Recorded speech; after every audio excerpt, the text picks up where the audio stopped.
Well, we're back right here in the studio, and I hope everyone out there is enjoying their evening. We have with us right now Mr. Khalid Amin Taj, who is the General Secretary of the Kuwait-Pakistan Friendship Association. We'd like to welcome you to our program, Mr. Khalid. It's a pleasure to have you. Thank you, Mr. Tariq. Thank you very much. Thank you for coming. It's a pleasure coming here as well, and thank you very much for you and the KTV2 for providing the opportunity to talk about the Kuwait-Pakistan Friendship Association. So first off, Mr. Khalid, at the top of our interview, tell us what is the Kuwait-Pakistan Friendship Association all about, please, sir? Yes, Mr. Tariq, Kuwait-Pakistan Friendship Association was established almost 26 years ago by Mr. Mubarak Sadoun al-Mutawa. He is a very renowned personality and a lawyer by profession. He has an idea to create this association to provide a platform for Kuwaitis and Pakistanis to come closer and enhance the ties among the two communities. So this was the main objective of Mr. Mubarak Sadoun al-Mutawa. That was back in 26 years ago. Is it a non-profit organization? KPFA, or Kuwait-Pakistan Friendship Association, is a non-governmental, non-political and non-profit organization, and it is open to everyone, and all the members who are working with the association, they have no financial benefit out of it. Yeah. Just giving back to the community then, huh? Yeah, back to the community, yeah. Exactly. Good to hear that. So Mr. Khalid, tell us now the aim behind having this association, besides the obvious of strengthening the relationship between Pakistan, Kuwait, and Kuwait, Pakistan. Tell us more. Yeah. Mr. Tariq, as you know, Kuwait and Pakistan are the two brotherly nations. We shared same faith, we shared same values, we shared same culture. So all these led to creation of this association. The main objective was this, that, you know, this to reduce the gap among the Kuwaitis and the Pakistanis. So to provide the platform to the Kuwaitis and the Pakistanis to come, to arrange some kind of gatherings and anything so they can come closer, have the views, and exchange ties, yani, and enhance the ties as well. Yani.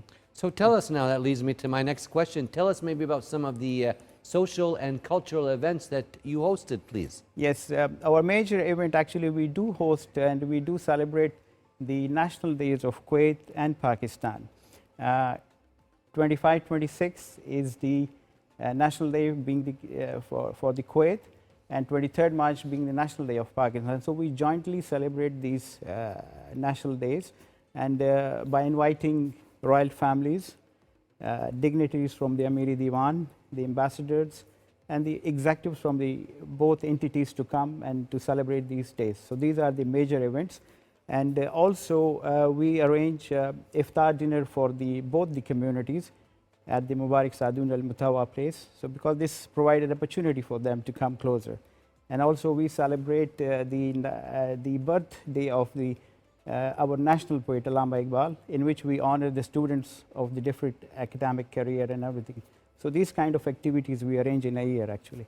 So tell us, how does such association help in bonding the Kuwaiti-Pakistani ties together, please, sir?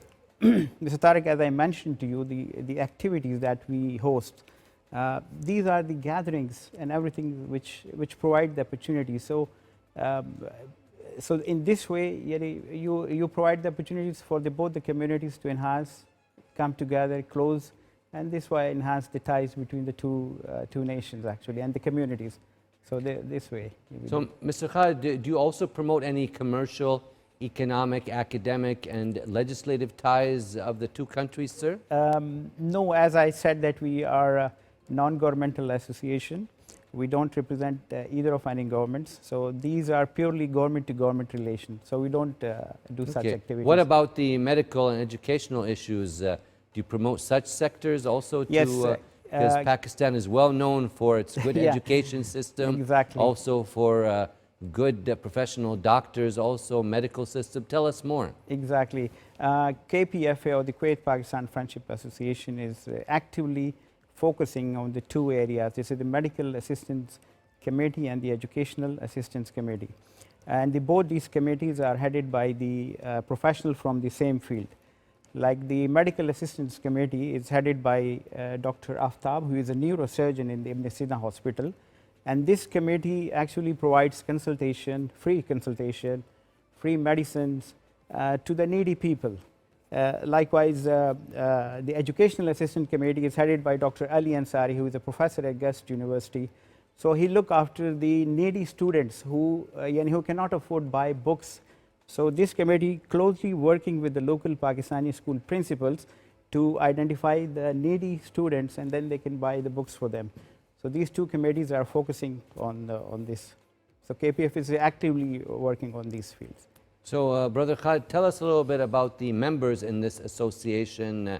Do they all come from your community, or do they work and do they work as volunteers? Give us a little background about the people who are helping with this association and so forth, please. Yeah, Mr. Tariq, KPFA is open to everyone. It's a voluntary-based, non-governmental association, and Kuwaitis and Pakistanis are welcome to join, and we have a lot of members in it. So this way, this association is working from the last 26 years. So this is the way. Yeah, it's been working for a long time, a very strong association with a lot of deep-rooted ties right here in the state of Kuwait. Exactly, we're happy to run this association. So tell us now, what was the role of the association during the pandemic of COVID-19? I know there was a lot of work being done to help maybe the people that are a little less fortunate and so forth. So tell us about the great work that the association did during this period. Thank you for asking this question. Actually, the last 2 years was very difficult, actually, where the lockdowns were there, businesses were shut, many people lost their jobs, and the most people who suffered is the daily bread earners, daily wages, So Pakistani Association, the sorts of organizations, they come together and they form one committee. It's called Relief Efforts for the Pakistanis in Kuwait. It's called RAPIC. So KPFA worked with RAPIC, and they actively participated and generated almost KD 32,000 KD we generated, and under the umbrella of Pakistan Embassy, and we reached out to almost 600 individuals and families and provided them food and cash for a month and two, actually. Alhamdulillah, that's really Alhamdulillah, good. That was very good. That was very good exercise, alhamdulillah. So, Mr. Khalid, please elaborate a little bit about the cooperation or support from the Pakistani embassy that is also working in collaboration with the association. Pakistani, as I said, we don't represent any of the government, but Pakistan embassy do encourage us. Sure. And they actively participate in our activities. Because in this way, it gives opportunity to enhance the ties among the two communities. So Pakistan Embassy do encourage us to have such healthy activities. That's great to hear. And Mr. Khalid, it's a pleasure to have you on our program and talking about the association. Do you have any last words or comments for the audience watching our program this evening? I say thank you very much, KTV2. Thank you, Mr. Tariq, for hosting us and to know about the Kuwait-Pakistan Friendship Association. And the last word that I will say, this association is welcoming all the Kuwaitis and Pakistanis to come and join us, because we are working for the benefit of the community. So this is my last word. Thank you so much. We'd like to thank you for your time. Thanking our distinguished guest, Mr. Khalid Amin Taj, the General Secretary of the Kuwait-Pakistan Friendship Association, wishing the association all the best of luck in their future endeavors. Thank you very much. Thank you very much. And right now we'd like to move on to our next report, and it's dealing with the mosques, so stay tuned.